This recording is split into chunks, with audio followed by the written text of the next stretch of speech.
Selamat datang kembali di Wen Anthony. Ini cuplikan bagian terakhir Dendam Patung Arwah, sebuah kisah dari Mas Dio Seta. Ini bagian tamatnya ya. Dan nanti insya Allah akan tayang di Fakta Sejarah nanti malam. Yuk kita mulai langsung.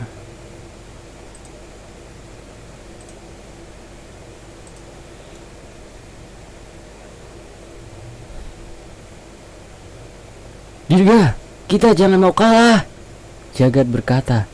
Kali ini Jagat dan Dirga yang merasa panas. Melihat aksi, kami pun ikut berlari ke arah Kiluang. Kalian jangan nekat, teriak Abah. Sayangnya Dirga dan Jagat sudah terlalu jauh di depan. Abah hanya bersiap menggeleng melihat kelakuan anaknya itu. Hancurkan tiap bagian tubuhnya yang terbuat dari patung. Jangan sampai ia bisa bangkit lagi, teriak Jagat yang mendahului posisi kami. Ada beberapa pusaka kuningan tergenggam di tangannya. Ia membacakan ajian watu geni pada pusaka itu hingga menyala merah padam. Di saat yang bersamaan, aku menyaksikan Dirga berdiri di salah satu batu besar mengendalikan keempat kerisnya yang melayang menyerang Kiluang. Sekarang Mas Jagat, teriak Dirga. Keris Dirga mengalihkan perhatian Kiluang dan menyerang bagian vital yang mampu dijangkau olehnya. Sementara itu, sebuah benda menyala merah melayang ke arah sendi-sendi Kiluang yang terbuat dari batu patung keramatnya. Bluar! Ledakan besar terjadi, menimbulkan kobaran api besar yang menghancurkan lengan Kiluang hingga berkeping-keping. Tak berhenti sampai di situ, Mas Jagat juga sudah bersiap dengan pusaka lain di genggaman tangannya. Sementara itu, Kiluang berhasil menemukan asal arah serangan itu dan mendapati Mas Jagat. Tapi sekali lagi, serangan bertubi-tubi dari keris Dasa Sukma Dirga menusuk berkali-kali dahi Kiluang hingga Mas Jagat kembali mendapatkan kesempatan melancarkan serangannya. Suara ledakan kembali terdengar dengan hancurnya lengan Kiluang. Cukup, mundur! Perintahku memperingatkan Dirga dan Mas Jagat. Kita tidak bisa berbuat lebih jauh dari ini. Kami harus bersiap akan apa yang terjadi setelahnya. Anakmu menjadi pendekar yang hebat, ucap Raden Topo pada Abah. Kelebihannya adalah tidak mau menyerah. Semua masalah yang dia temukan membimbingnya hingga seperti sekarang ini, jelas Abah.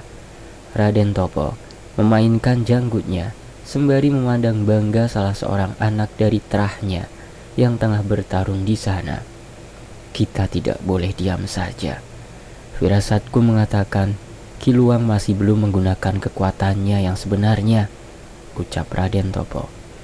Benar saja, Kiluang kembali berdiri dengan serangan sekuat tenaga yang kami lakukan. Tak hanya bangkit, suara tembang yang menyayat telinga terdengar dari ayahnya.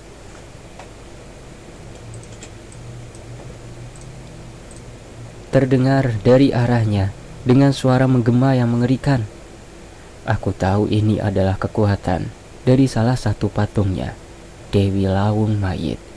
Kami segera menjauh, namun suara itu tetap menjangkau kami hingga membuat kepala kami serasa ingin pecah.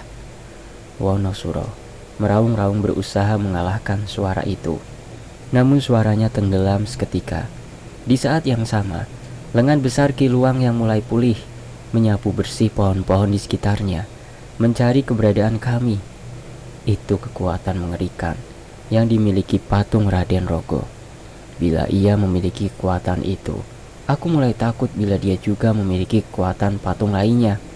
Benar saja, asap hitam mulai perlahan keluar dari tubuhnya. Sebuah kekuatan yang merubah tubuh Danan menjadi sosok patung. Tak hanya itu, aku sudah melihat Mas Jagat menggunakan gelang pusaka dari peninggalan pusaka Dharma Wijaya tadi. Ia segera mendekat dan meletakkan tangannya ke tanah. Sial, Kiluang mau keluar dari alam ini, teriak Mas Jagat. Perlahan kami melihat kepala Kiluang tertutup kabut hitam dan menghilang. Namun belum sempat menelan tubuhnya, kabut putih milik Mas Jagat menahan portal itu agar ia tidak keluar.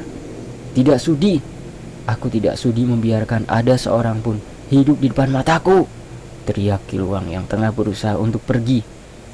Mas Jagat berhasil menahannya keluar. Kepalanya kembali ke alam ini.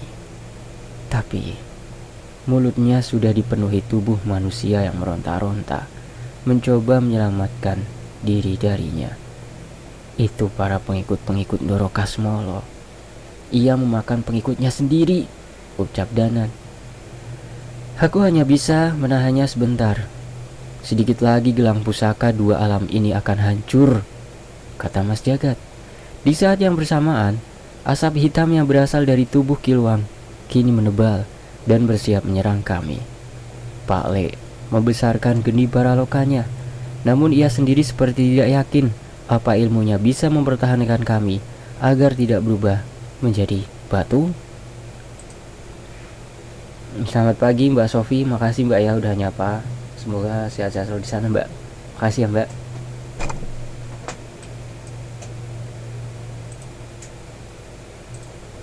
Di posisi seperti ini, aku benar-benar merasa bingung. Abah dan Raden Topo sedang bermeditasi. Aku menduga mereka mencoba melindungi kami dari serangan kutukan itu. Di keadaan seperti ini, biasanya Dananlah memiliki rencana untuk melepaskan kami dari situasi sulit ini. Dan benar, ia menapakkan kakinya di tanah dan menggenggam keris Raga Sukma tepat di hadapan dadanya. Jagat lembut mboten duwe wujud, kula nimbali surga loko, surga kayangan.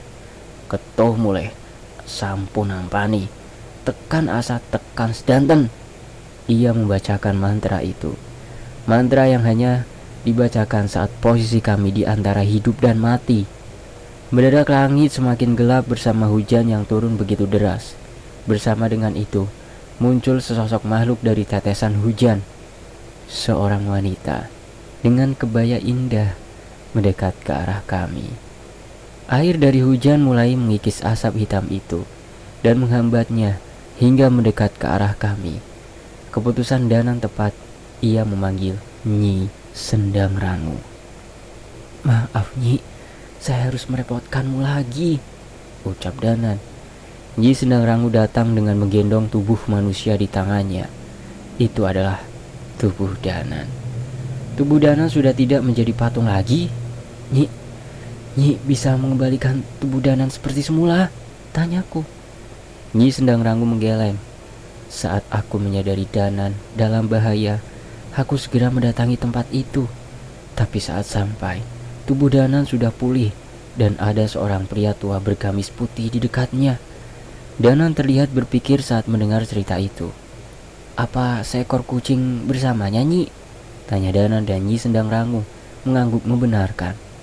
Abah tiba-tiba berdiri mendengar pertanyaan Danan. Kucing? Tanya Abah. Kamu kenal dia Danan? Tanya Nyi Sendang Rangu. Danan hanya menggeleng. Namun ia seolah mengingat sesuatu. Saya hanya sempat melihatnya sesaat saat beristirahat di pinggir sebuah hutan dekat bukit, balas Danan. Tring, tring. Tiba-tiba terdengar suara bunyi kerincing yang mendekat, seolah berasal dari sebuah gelang kecil. Suara gelang itu seolah menghapus semua kutukan dari suara tembang yang digaungkan oleh Kiluang. Benar, ternyata sosok itu benar ada. Aduh, ngorok nih.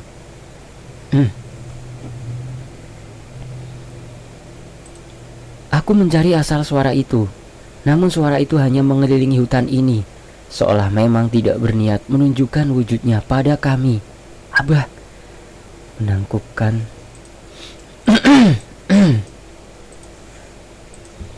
Abah menangkupkan tangannya di depan dahinya, seolah berterima kasih pada sosok itu. Memangnya dia siapa, Bah? Tanya Dirga. Abah menghela nafas dan merangkul pundak Dirga. Tanah Pasundan dipenuhi oleh leluhur dan pertapa yang sudah mencapai tingkat kesaktian yang tidak masuk akal. Salah satunya adalah beliau, Kilang Samana, cerita Abah. Buat teman-teman yang belum menyimak Kilang Samana kisahnya, ada di Sekutu dan Leweng Sasar yang dituliskan oleh Mas Square Tipping atau Mas Teguh Paluvi. Nanti linknya ada di deskripsi ya. atau cari saja di Fakta Sejarah. Leweng, Sasar, dan Sekutu. Kita lanjut. Akhir cerita Abah merupakan akhir dari suara gemerincing yang mengitari kami. Sepertinya sosok itu hanya hadir sebentar menumpang keberadaan Nyi Sendang Rangu dan kembali pergi. Ya sudah, sekarang tembang setan dan asap hitam itu sudah teratasi. Apalagi yang harus kita lakukan? Aku tidak bisa menahan makhluk itu tetap di alam ini lebih lama, ucap Jagat dengan wajah kewalahan. Mendengar ucapan Jagat, Pak Ale segera pergi menerjang Kiluang dan Danan yang sudah kembali ke tubuhnya pun bersama Nyi Sendang Rangu menyusulnya. Tapi tidak dengan Dirga. Raden Topo memanggilnya dan memintanya melakukan sesuatu. Aku ingin mencari tahu, tapi saat ini keadaan semakin genting. Serangan bertubi-tubi mengenai tubuh Kiluang. Namun serangan itu terlalu sulit untuk menjatuhkan tubuh besarnya lagi. Geni Baraloka Pak Ale juga membakar tubuh Kiluang. Namun apinya tidak cukup besar untuk membersihkan dendamnya. Ya, Mbak Fitri, makasih. Selamat pagi, Mbak. Terima kasih, Mbak ya.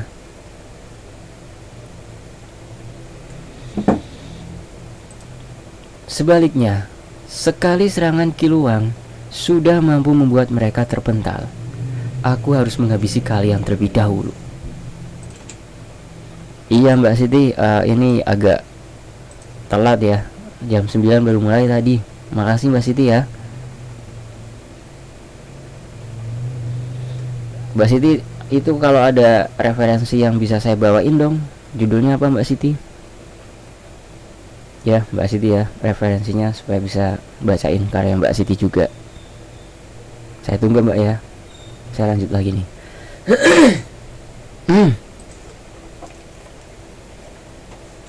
Sudah mampu membuat mereka terpental.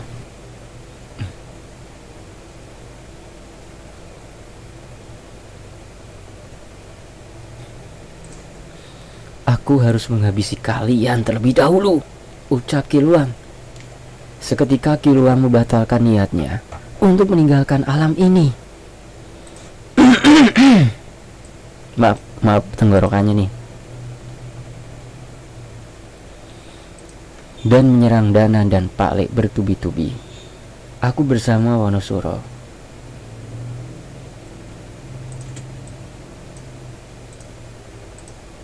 menyusul dan menahan serangan mereka. Namun hanya sebatas menahan. Serangan balik dari kami tidak cukup kuat untuk mementalkannya lagi. Kalau dia terus pulih, bagaimana cara kita mengalahkannya? Tanyaku. Selama ia masih punya penyembah di alam manusia, ia akan terus mendapatkan kekuatan untuk memulihkan diri. Nyawa penyembah berhala itulah yang akan menjadi tumbalnya, jawab Nyi Sendang Rangu. Mbak Siti, ini kan di Fakta Sejarah ini kan ada inboxnya ya, di DM aja Mbak. Di DM ke ini akun Facebook yang live streaming ini ya Mbak ya, di Fakta Sejarah Mbak Siti. Waalaikumsalam Mbak Ike Sapa. Selamat pagi, santan pagi, semoga sehat-sehat selalu di sana Mbak ya. Untuk informasi ini saya bacain Dendam Batung Arwah bagian akhir ya, yang insya Allah nanti akan diupload nanti malam ya, Mbak Ada Isa ya. Semoga tidak ada kendala teknis. Ini saya lanjut lagi ya. Gitu ya Mbak Siti ya, nanti bisa dikirim di DM ya, di DM ini.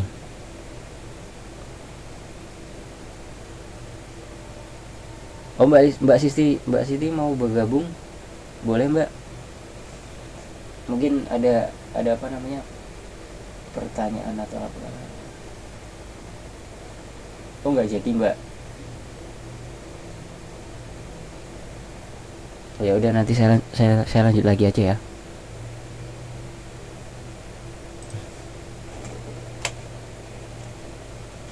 Jawab Nyi Sendang Rangu. Dasar manusia. Oh ya Mbak, atau bisa nanti lewat WhatsApp saya ya. Kalau misalkan susah, bisa lewat WhatsApp saya, nanti di DM nomornya saya kasih ya.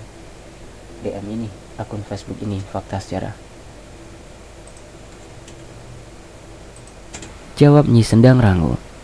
Dasar.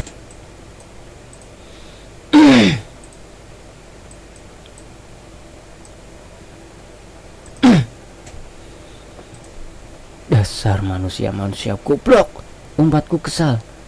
Kami mulai tidak bisa bertahan.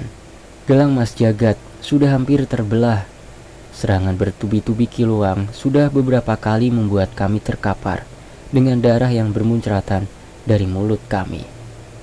Api geni Baraloka dan ilmu Nyi Sendang Rangu sudah beberapa kali memulihkan kami. Tapi aku yakin, dalam beberapa serangan berikutnya, kami akan mati terlebih dulu. Sepanjang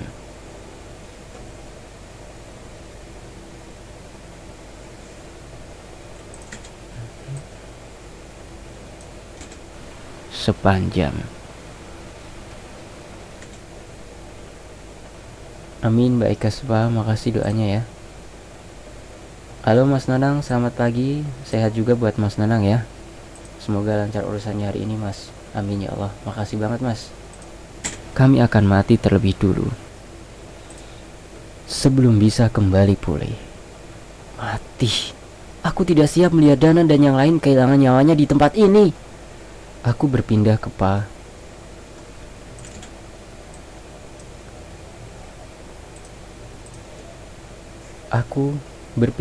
kepala Wonosuro dan menyentuh dahinya. Wonosuro, sepertinya kita harus mencoba itu. Aku menjauh dari Pak Le, Danan, dan lainnya. Ada sebuah tempat lapang yang hancur akibat serangan Kiluang. Sekali lagi, aku mengeluarkan pusaka pisau itu dan memanggil kesadarannya. Kau sudah yakin? Tanya sosok pusaka itu. Aku mengangguk. Saat ini semua orang tengah mengerahkan kekuatannya sekuat tenaga, bahkan mempertaruhkan nyawanya. Bukan waktunya bagiku untuk ketakutan. Balasku. Ingat, ini adalah kekuatan yang bahkan mampu menghancurkan kerajaan. Peringatnya lagi. Ya, sekali ini saja, ucapku. Pusaka pisau batu itu pun melayang. Ia menembus tubuh Wonosuro dan berhenti entah di mana, seperti melengkapi kepingan puzzle di sukmanya. Sosok Wonosuro seolah berubah menjadi lebih perkasa. Bulunya berubah seperti emas. Aku sudah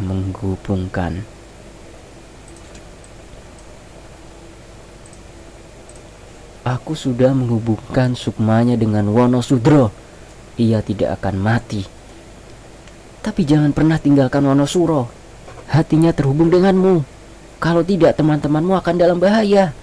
Kali ini suara itu tidak berasal dari tubuh itu lagi.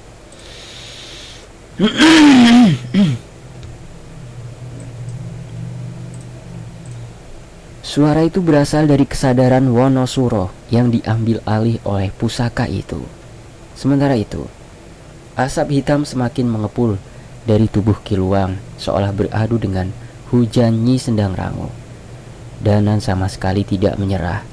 Ia mendekat dan semakin mendekat, menyibakkan asap itu dengan ajian Gambuh Rumekso dan terus mengincar titik vital dari Kiluang.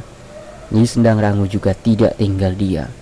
Ia mendekat dan menatap ke dalam hati Kiluang, bagaikan cermin yang memantulkan dosa Kiluang. Nyi Sendang Rangu berubah menjadi sosok hitam besar dengan wajah yang mengerikan. Sosok hitam Nyi Sendang Rangu berusaha menggenggam kepala Kiluang dan membawa mimpi buruk yang menyiksa ingatannya. Sayangnya, amukan Kiluang yang tidak beraturan kembali mementalkan Danan. Pak Lek menangkap tubuhnya dan kembali memulihkannya. Tapi sepertinya sebentar lagi tubuh Danan sudah mencapai batasnya. Mengetahui keberadaan Pak Lek dan Danan yang belum pulih saat itu, Kiluang mengincar mereka dan membantingkan tubuhnya ke arah hutan tempat mereka bersembunyi.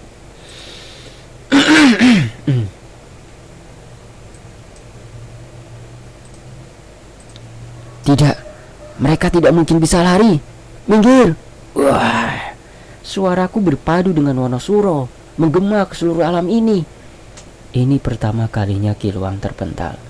Tubuhnya jatuh tak jauh dari Pak Lek dan Danan berada. Saat ini, aku berdiri di bahu sesosok kera raksasa. Tidak hanya raksasa. Ukurannya hampir 5 kali lipat dari wujud Wanasura seperti biasanya.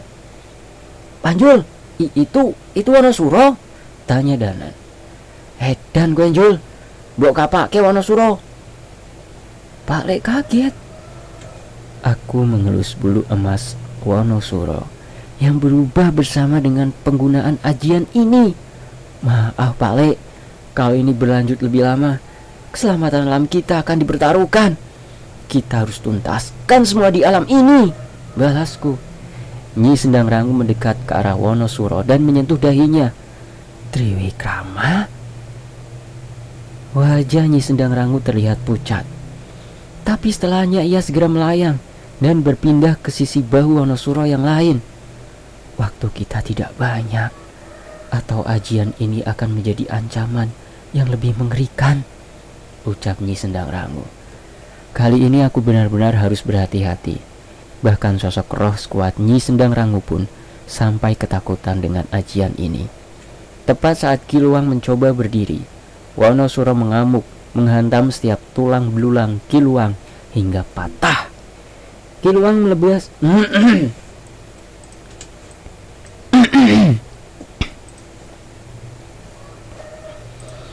Kiluang melibas Wonosuro dengan tangannya yang sangat panjang. Namun Wonosuro menangkapnya dan mematahkannya begitu saja. Wonosuro yang mengamuk melemparkan tangan Kiluang yang patah itu kembali kepadanya dan menerjangnya kembali. Seperti hewan buas, Wonosuro menerkam tubuh Kiluang dan menggigit setiap organ yang berbentuk di balik tulang rusuknya dan memakannya dengan tanpa belas kasihan. Aku pun panik. Aku tidak pernah melihat Wonosuro segila ini sebelumnya. Jul, Panjul, apa benar ini tidak apa-apa? Tanya Danan yang terlihat khawatir.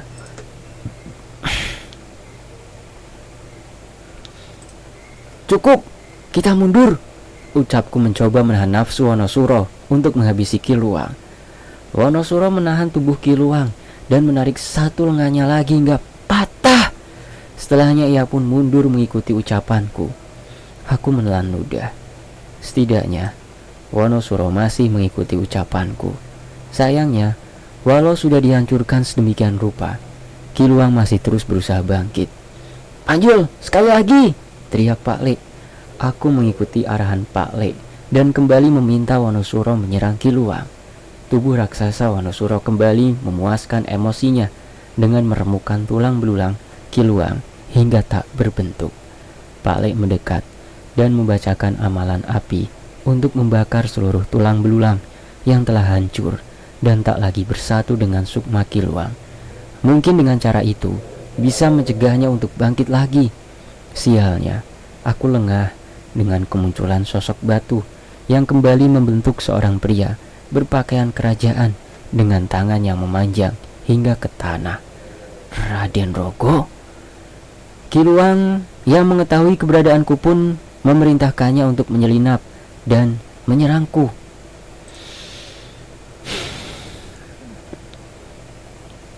Bunda Tia, makasih ya Bunda ya, selalu menunggu cerita dan saya. Ya, ini bagian terakhir ya, saya infokan Mbak Nia, Bunda Tia.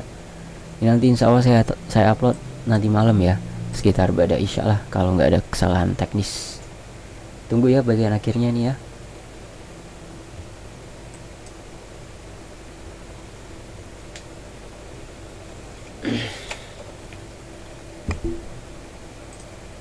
Dan menyerangku.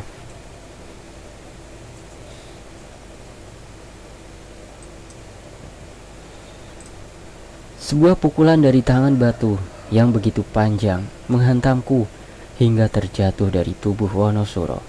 Tak hanya sekali, pukulan itu berusaha menghantamku berkali-kali.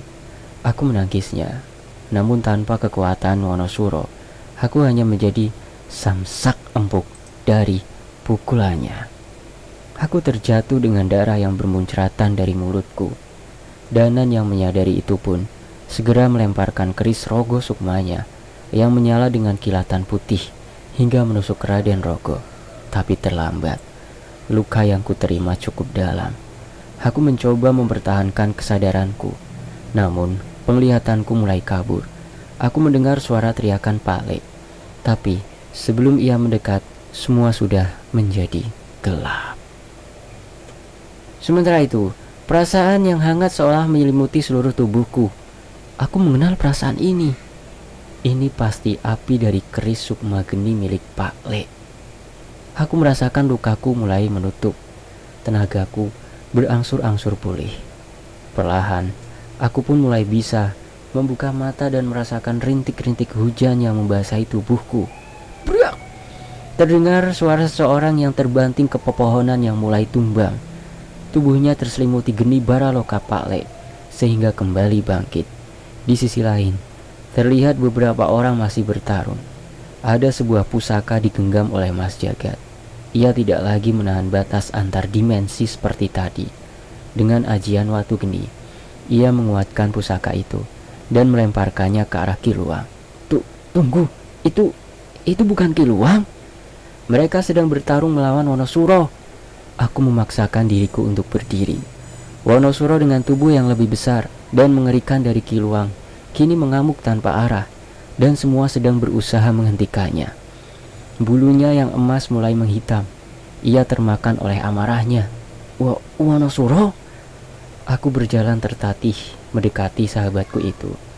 Mengetahui aku telah tersadar, Danan segera menghampiriku dan menahanku. Jangan dulu, Jul. Dia masih tidak bisa mengenali siapapun, ucap Danan. Kenapa bisa begini? Apa yang terjadi? Tanyaku. Danan menceritakan saat Wonosuro mengetahui aku tak sadarkan diri. Ia mengamuk dan menghajar Kiluang habis-habisan. Tak ada sedikit pun kesempatan mereka untuk menginterupsinya. Makhluk yang sedari tadi menyusahkan dan hampir membunuh kami tak berkutik oleh serangan Wonosuro. Sayangnya, emosinya semakin memuncak dan menghancurkan apapun yang ada di sekitarnya. Mereka hanya bisa melindungi diri hingga akhirnya seluruh tubuh Kiluang hancur remuk. Tapi Wonosuro masih belum berhenti. Ia mengamuk, membabi buta, dan serangannya hampir mencelakai mereka semua. Kini mereka sedang mencari cara untuk menghentikan Wonosuro dari amukannya itu.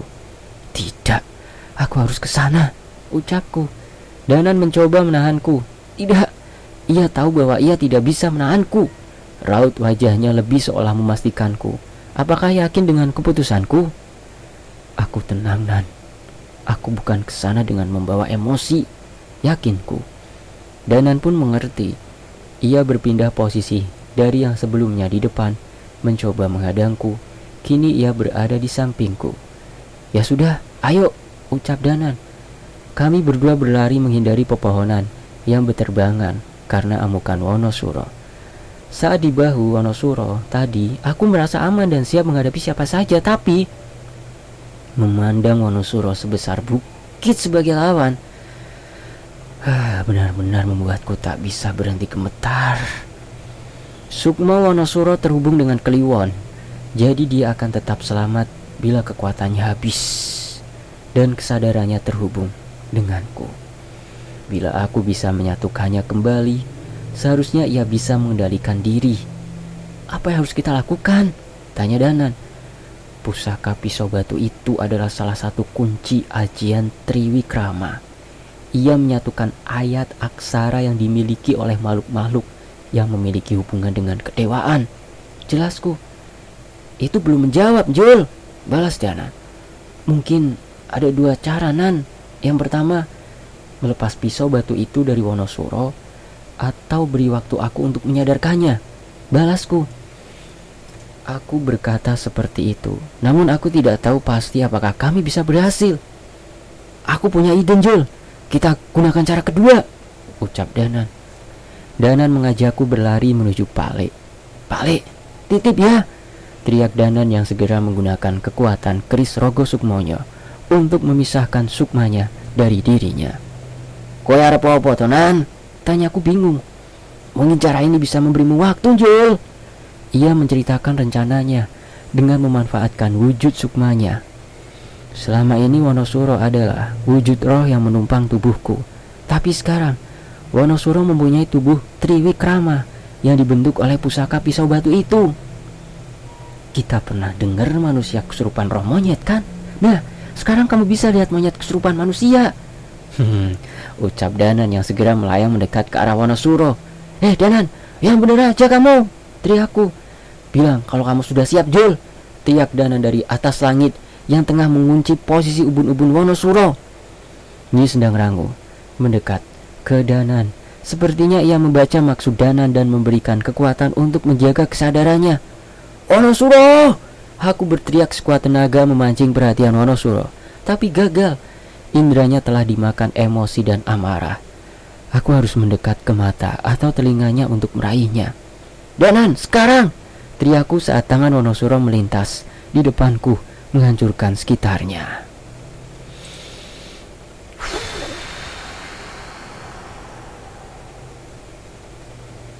Oh, Mbak Siti Lestari udah ngirim ceritanya ya? Apa ke WhatsApp aja, Mbak? Bentar Mbak, saya cek ya Mbak ya. Mas Wahyu titip salam buat Wonosuro Min. Bentar didatengin kamu Mas. Hehehe, bercanda Mas.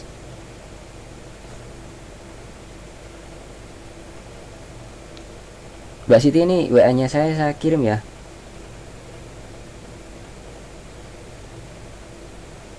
Bentar Mbak, ini saya kasih nomor WhatsApp saya Mbak.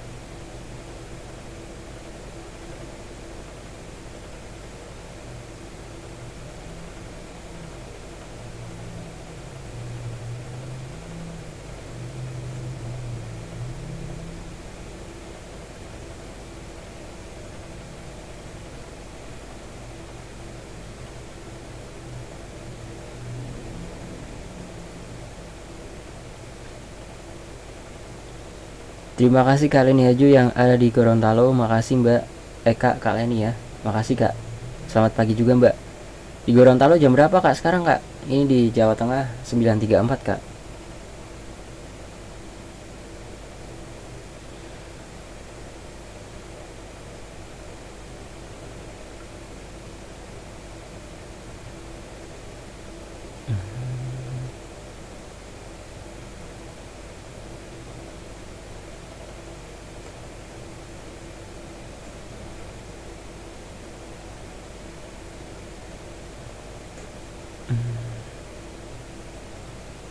Oh ya, buat channel Win Anthony sampai di sini ya cuplikannya ya. Nanti insya Allah tayang nanti malam. Saya pamit ya. Wassalamualaikum.